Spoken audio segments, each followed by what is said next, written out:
Hello friends, నమస్తే. Welcome back to Madhu's kitchen.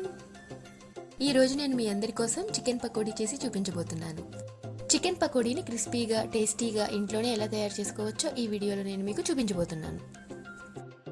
Chicken పకోడీకి కావాల్సిన పదార్థాలు: చికెన్ 250 గ్రాములు, లెమన్ జ్యూస్ 2 టీ స్పూన్లు, అల్లం వెల్లుల్లి పేస్ట్ 2 టీ స్పూన్లు, కారం 1.5 table spoon, garam masala 1/2 table spoon, pepper powder 1/2 table spoon, పసుపు చిటికెడు, సాల్ట్ టేస్ట్కి సరిపడా, కరివేపాకు, వరిపిండి 3 టేబుల్ స్పూన్లు.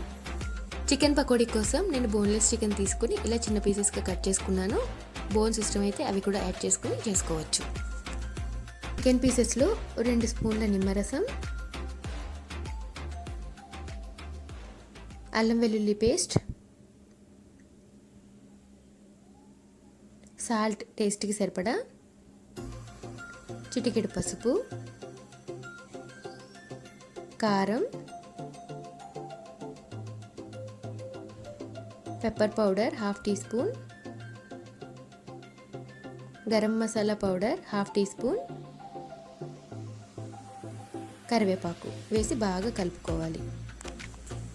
ఇలా కలుపుకుని మూత క్లోజ్ చేసి ఒక 2 to 4 అవర్స్ దీన్ని నాననివ్వాలి. ఒకవేళ మీకు మ్యారినేషన్ చేసుకోవడానికి ఎక్కువ టైం లేదు అని అనుకుంటే 1 అవర్ నుంచి మీరు పకోడీని వేసేసుకోవచ్చు. నేను ఇలా ఈ చికెన్ పీసెస్ని 3 అవర్స్ మ్యారినేట్ చేశాను. దీన్ని పకోడీ వేసుకునే ముందు ఇందులో ఒక 2 to 3 టేబుల్ స్పూన్స్ వరిపిండి వేసుకుని బాగా కలుపుకొని పకోడీ వేసుకుంటే సరిపోతుంది. పకోడీ వేసుకోవడానికి స్టవ్ వెలిగించి కడాయి పెట్టి డీప్ ఫ్రైకి సరిపడా ఆయిల్ వేయాలి. చికెన్ పకోడీ వేసుకోవడానికి ఆయిల్ అనేది బాగా హీట్ అవ్వాలండి. లో ఫ్లేమ్లో కానీ మీడియం ఫ్లేమ్లో కానీ అయితే మీకు పకోడీ క్రిస్పీగా రావు. ఆయిల్ హీట్ అయిన తర్వాత పకోడీలని ఒకదాని తర్వాత ఒకటి ఈ విధంగా వేసుకోవాలి.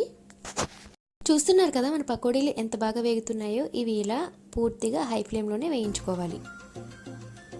పకోడీలు ఈ విధంగా గోల్డెన్ రెడ్లోకి చేంజ్ అయ్యాక ప్లేట్లోకి తీసి పెట్టుకోండి.